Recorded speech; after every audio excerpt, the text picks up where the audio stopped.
Hi everyone. Today I'm gonna talk about who are the Sunnis. Today is the second part. Last time I was showing you many names who actually sort of quote unquote founded Islam. Islam was founded from the late 8th century to the late 10th century because they're hadith collectors collecting hadith on the 9th century, most of them, and even their jurisprudence, um, there is Islamic scholars like Imam Malik ibn Anas or Imam Shafi'i or Imam Hanifa, and the most famous one, of course, Ahmad ibn Hanbal. They're all born about roughly 300 years, 200 or 300 years after the death of Prophet Muhammad. And some of the names, maybe they were born in the late 8th century, maybe 150 years after the death of Prophet Muhammad, but it's still. And that one is the earliest. So that's why I insist that Islam today actually is not the same as the one from Prophet Muhammad. And today I'm going to show you some more names actually that I think quote unquote reform Islam. Now, Islam, of course, we all know Islam cannot be reformed.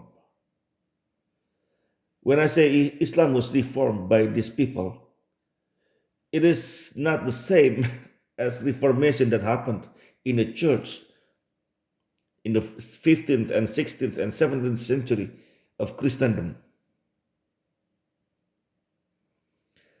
It's reformed in a very traditional way. It's not the same.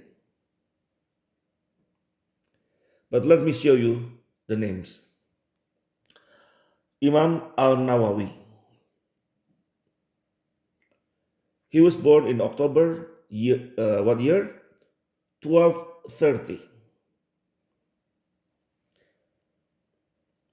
If you mention Imam al-Nawawi to Muslims, they're like so happy that you know this guy because he is famous. I mean, so many. First, I will have to, before I continue, I have to tell you that um, so many scholars from the 10th century, from the 9th century, but today I'm talking about the later scholars that reshape that reform Islam. Of course, there are scholars from the 9th century like Abu Bakr al-Kalal or Abdullah al-Qaisi. From the 10th century, probably you know Abu Bakr ibn Mujahid, the Kirat guy, yeah, the guy who approved Kirat. So many names, Abu Talib al-Maki, so many names from the 9th and 10th century. But today, this one is for those who reform Islam, who I think reforming Islam. Anyway, let's continue. Ibn Taymiyyah. Ibn Taymiyyah is a very controversial Muslim scholar because he went to jail too. He was in prison, I think, for a while because he's like as as you can see here, proto Salafist, so very traditional Islam. Ibn Taymiyyah, he was born in year 1263. Ibn Qayyim al-Jawziyah, he was born in year 1292. So pretty much 660 years after the death of Prophet Muhammad. Ibn Kathir is one of the most,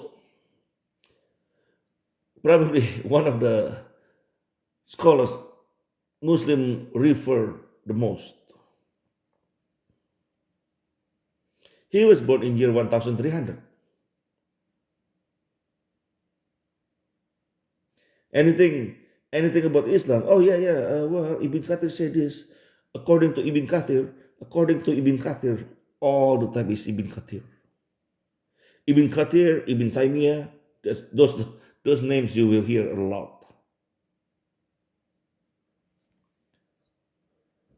Ibn Hajar al Asqalani. This is another one. He was born in year 1372. He was born 1 year before Ibn Kathir died. If you don't know who Ibn Hajar Asqalani is, he is the one who wrote Fatih al-Bari. That book is to explain Al-Bukhari. Can you imagine this?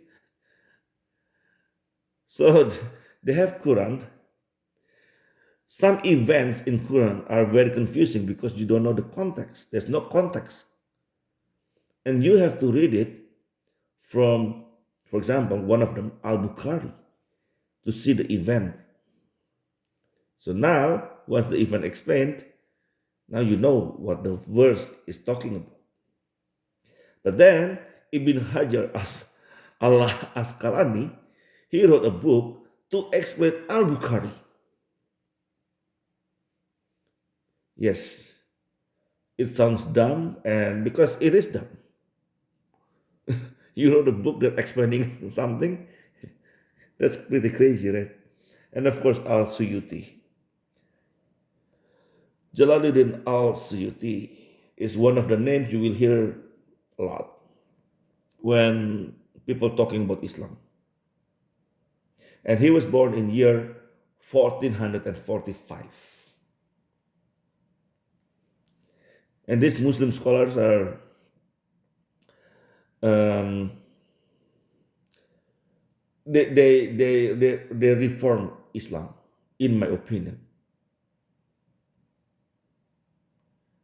The theology in Islam are based on their opinions a lot. Ibn Hajar, Ibn Kathir, Ibn Qayyim, Ibn Taymiyyah. These are the names that reform Islam. So anyway, that's all for today. Thank you for listening and watching. God bless you all. Have a nice life.